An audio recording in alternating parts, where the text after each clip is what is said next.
Okay, now we're ready to plant. This is exciting time. All right, so I've got my soil in here. I put it in there, did a tiny, just very light pat, like don't push it, like just a slight, make sure it's down. I kind of shake it a little bit because sometimes it pulls away from the edges. Now these, I actually bought these fabric pot special because I needed to squeeze so many in here just for my first couple of weeks. So I bought they're like 10 inches around instead of 12. Yours will look bigger in here. Two other things you're gonna need. You get your fabric pot, your soil. You're gonna need what's gonna call an elevator or plant riser.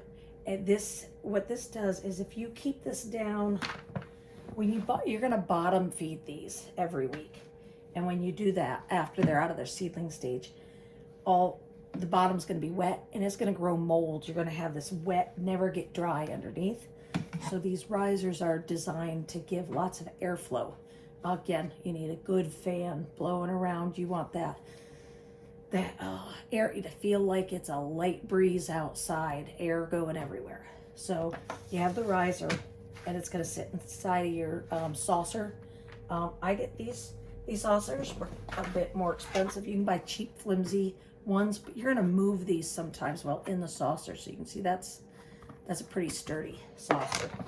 Again, you can get the cheaper, flimsier ones if you want.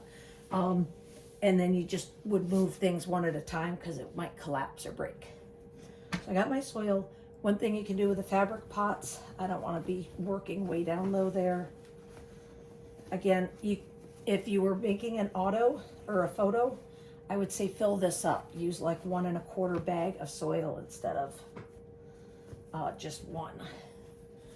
But now I've folded down the edges so that the soil isn't so far down. I'm gonna do a little kind of tap it down. Don't push it down. If you push your soil down too hard, then your roots aren't gonna have anywhere to grow. So you want to make sure your soil is airy and everything. If you see in the soil, there's like these little sticks and stuff. That's because it's what's called filler in there. And there's this white stuff is actually perlite. It's to keep some air pockets inside of your soil.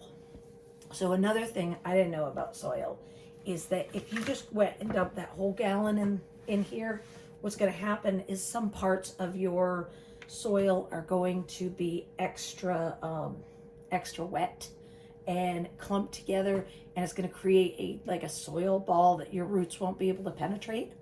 The best way to water your plant is slow. So I am going to bottom feed, but for right now, all that really needs to be wet is that very top. But for the first time, you actually do want your water to be pretty wet. I got this little baby watering can. I'm just gonna do one of these cans real slow right along the top. You see and a little water was starting to pool up top. I'm just real slow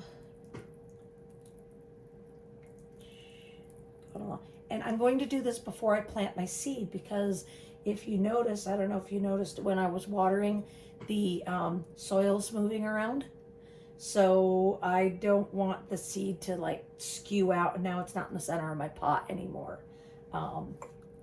So I am going to just little by little, it's almost obnoxious how long it takes, but you just want it slow, give it time to absorb down.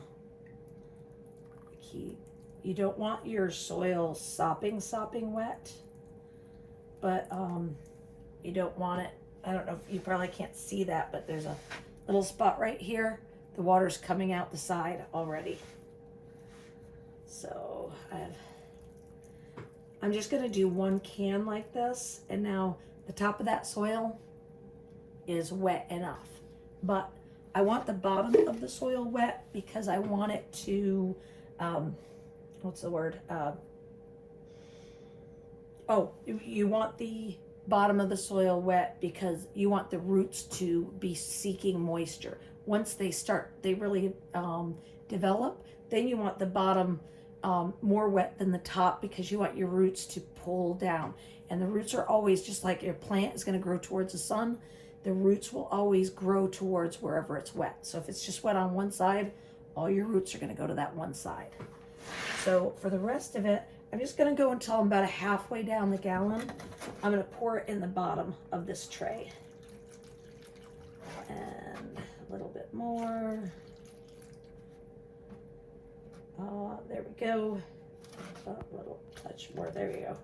So now this one will have a half a gallon of water.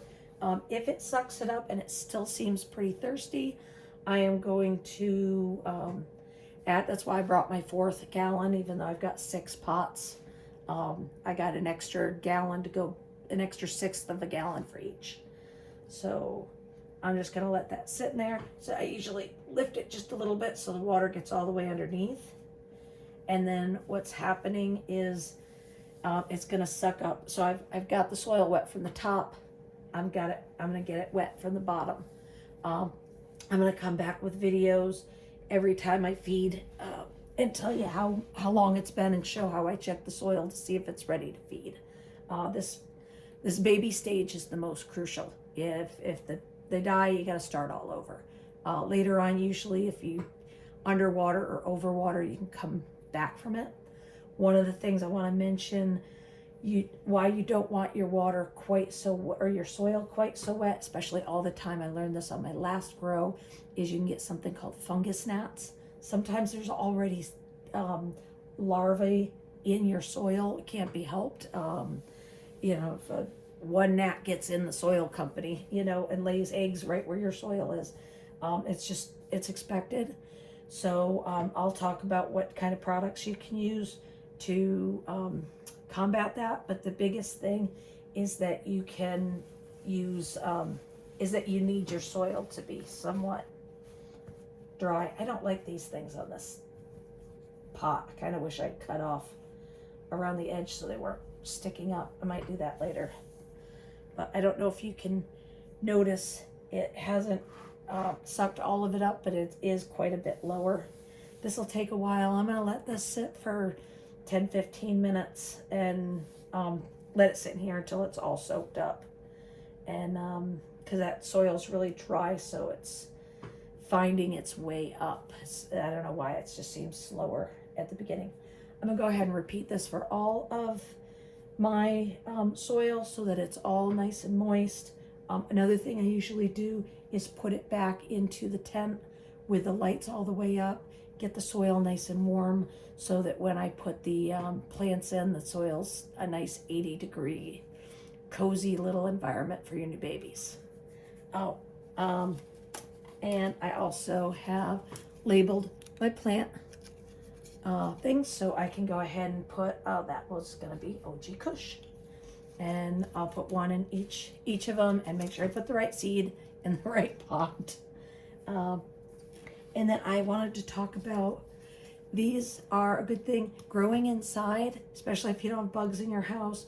You're not likely to get bugs in here unless it was already in the soil. But I always have, these are little, I guess it's just one there. It looked weird. They're sticky. That's a bug tape. So you can stick that down in your soil, take it off both sides. When it's a baby, it's a no big deal. But then when they start to get bigger, you got to be careful. Make sure your plant doesn't touch that. You don't want to damage your leaves. But I'll put this down in the soil as well to make sure that if there are any bugs, I'm going to catch them early before they can lay eggs. The next thing you know, I've got a whole infestation that takes forever. So that's it. And that shows you how to get your soil nice and dry, or nice and wet. And having a gardening tool also might be helpful. You can kind of dig down. I could see like a dry spot here. I'm going to have the soil all nice and, let me take that out. So I might have wanted to have top fed a little bit more on this. Again, don't pack it down tight, but you can just make sure it's all nice and flat. there we go. So that's it. That was a longer video than I wanted it to be. But next thing, I'm going to come back and plant a seed.